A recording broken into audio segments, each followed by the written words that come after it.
Hi, I'm Ross Gilfillan. Welcome to Global Franchise Meets. In this series, we talk to the leaders and the experts of international franchising.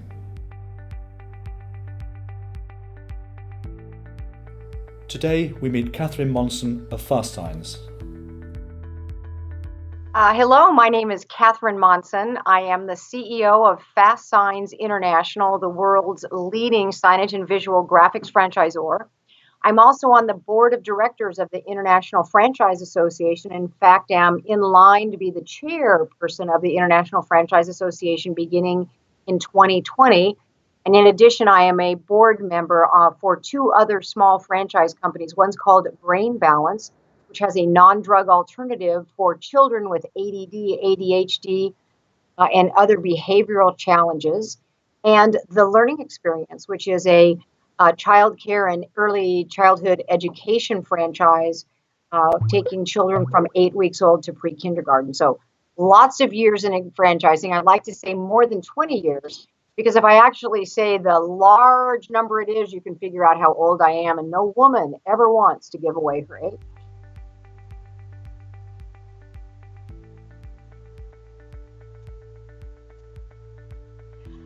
I got involved in franchising in 1980, and I wouldn't necessarily say that it was a conscious decision. I was just a couple years out of college, and I was looking for a career job choice that would challenge me and that I would enjoy. And I was hired by a franchising company called Sir Speedy Printing Center. And I became part of the team that grew that brand from under 200 locations to over 850. So I would almost say franchising picked me. So I've been in franchising 37 years.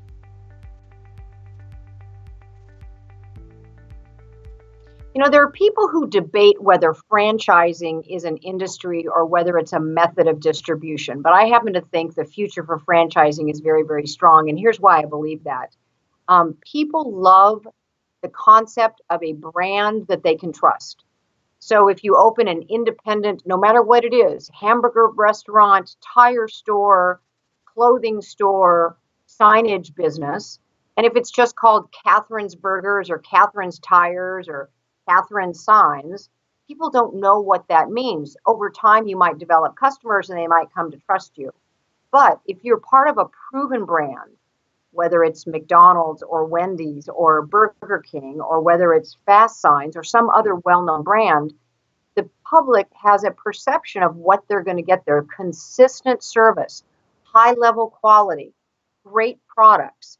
And so the future for franchising is very, very strong.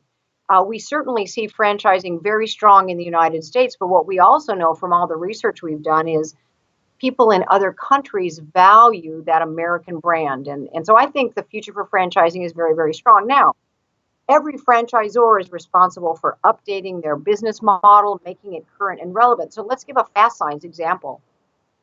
When Fastsigns was founded in 1985, it was founded because there was a brand new technology, the ability with a Macintosh and Apple Mac computer to be able to cut vinyl using a plotter. Prior to that time, prior to about 1984, most signs were either silk screened in large, large quantities, think about billboards, or they were hand painted. And I remember growing up in my family business, it was a preschool, and I can remember the sign painter, that's what they were called, coming and hand painting, and it taking a full day for him to hand paint the logo on both sides of the company van. Well, with the advent of computer technology and the Macintosh computer in the early 80s, and the ability then to type out words or fonts or et cetera on the computer and then send that file to a plotter, the quick sign industry was born. But if Fastsigns stayed with just cut vinyl, we'd not be relevant today, because there's been new technologies, digital printers, flatbed cutters, digital signage. So part of the role of a great franchisor like Fastsigns is to continue to update the business model, enhance and bring in new products and services, and continue to make the model relevant. So all your great franchisors do that. McDonald's is kind of the ubiquitous example. When McDonald's started, all they served were hamburgers and cheeseburgers. Today, you can go to McDonald's and you can get all kinds of breakfast dishes and fresh salads and things like that. Why? Because the consumer was looking for new and better kinds of food, healthier food in a fast food environment. So Fastsigns, we continue to reinvent ourselves and update the model, and every great franchisor will do the same.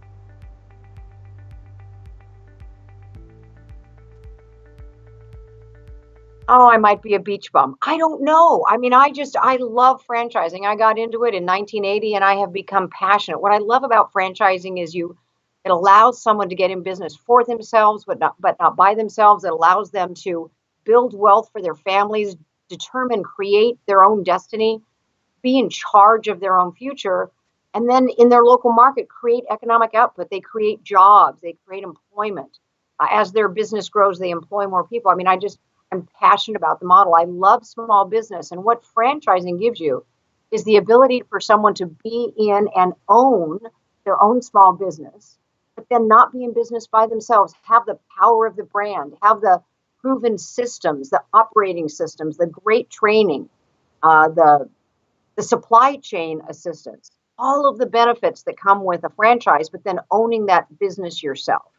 So I think the future for franchising is bright. I've stayed in franchising since I got into it because I love it, and I do from time to time get calls from recruiters and headhunters, and when they say, "Hey, we got this great chain company. They have 400 locations," and I say, "Is it franchised?" And they say, "No." I say, "Why would I even do that? I love franchising. I'm committed to staying in franchising, and I'm committed to taking Fastsigns to the next level."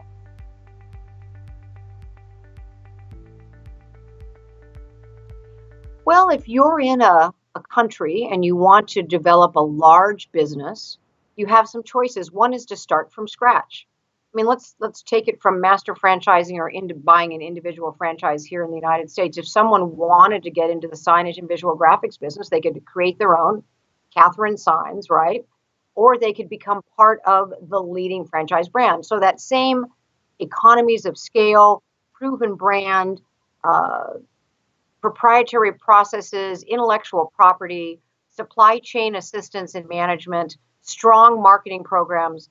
That applies whether it's an individual franchise location or whether it's a master franchise opportunity. Now, the great thing about becoming a master franchise in a country and then being a sub franchisor is as you build up that network of sub franchisees that are taking that concept and doing a great job with it, and you're providing that service and support ongoing, you get this amazing thing called recurring revenue.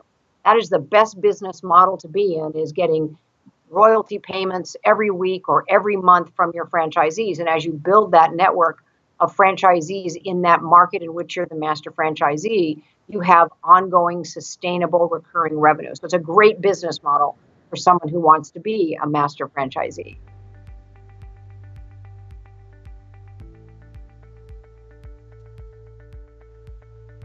I think you're going to run into obstacles starting a new business, whether it's an independent, brand new company, or whether you're taking the knowledge and the expertise and the proven business model of a franchise. There's always going to be obstacles, right? And I would say probably in most countries, one of the obstacles is going to be finding the right real estate, right? You know, if it's a location-based business, finding the good piece of real estate for each location is always going to be paramount. It's going to be important. Staffing, always important to hire great people and get them trained in the brand and the processes and the procedures. So I'd say location and staffing certainly are very important things. Obstacles, because if you have the wrong real estate or the wrong staff, could be a challenge to overcome. Supply chain, depending on the market, could be a challenge. So it's important to investigate the supply chain and make sure that you can have regular and consistent deliveries of quality products and services that you need to run your business.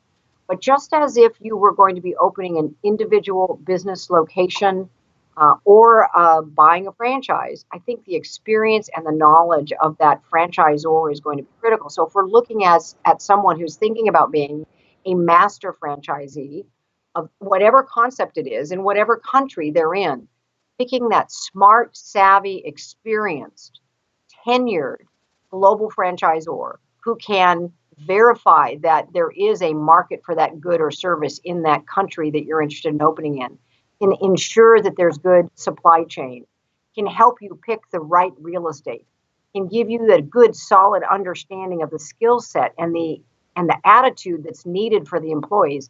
That's one of the real benefits of becoming a master franchisee, using the power of the franchise business model rather than going it all alone.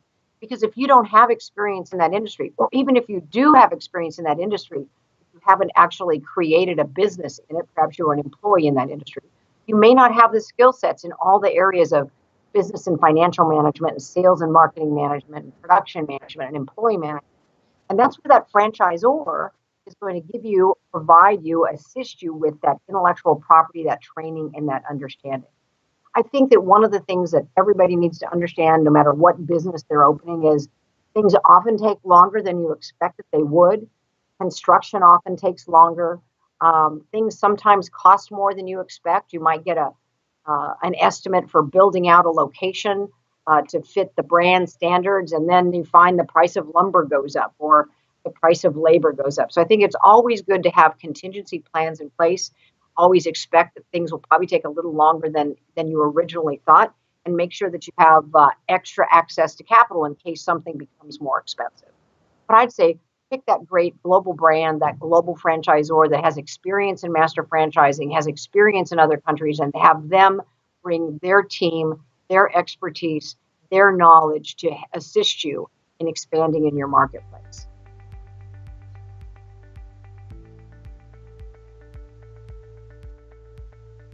You know, that's a really interesting question, whether the public has a full and clear understanding of franchising. I think because franchisors, particularly in the United States, that's where the bulk of my experience has been, though I've certainly run franchises in Europe as well. But I think franchisors and franchisees have done such an outstanding job over the last several decades of providing consistent quality and service, consistent customer experience, that the typical member of the public does not know that Fastsigns is owned by that individual franchisee, or that McDonald's is owned by an individual franchisee. I think they look at a brand such as McDonald's, such as Fastsigns, such as lots of other very successful franchise brands, and think it's one big corporate entity.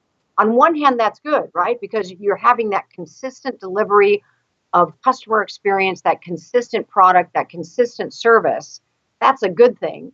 But because we've been so good at that, most people don't know that the majority of chains that they see across the country or across the region really are franchises. So that's a blessing. It's also the opposite of a blessing, because if people don't understand that it's a local business, they might be thinking about passing laws or things like that would make it harder on that individual entrepreneur. So I think it's important, and certainly the International Franchise Association has begun an educational program and public relations program to help people understand that franchise, that Dunkin' Donuts, that Fastsigns, that McDonald's is a local business owned by a local family that's investing in their local community and providing jobs locally. And so the IFA, International Franchise Association, is certainly working to help people better understand this franchise business model and not make the incorrect assumption that because it is a brand they've seen lots of other places, that it's one big, large corporate conglomerate.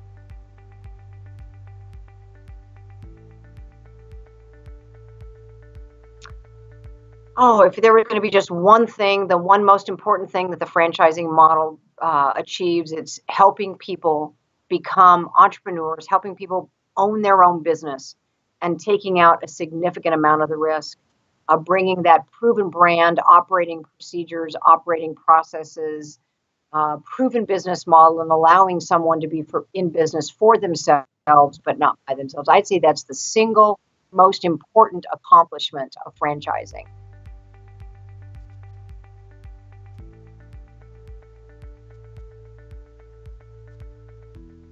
I think that franchise expos are very important. I think if you're a franchisor, it's a great opportunity for you to connect with potential franchise candidates and to show people what is unique and interesting and special about your franchise brand. And then if you're a franchise candidate, it's a great opportunity for you to see all the different kinds of franchisors and different products and different services that are available if you want to become a franchisee and to see what's available in your marketplace. At Fastsigns International, we participate in a lot of franchise expos and trade shows. We think it's a great way to educate potential franchisees about the amazing opportunity that is Fastsigns. So I think that those expos are very important. It's why you see us at just about every single one of them.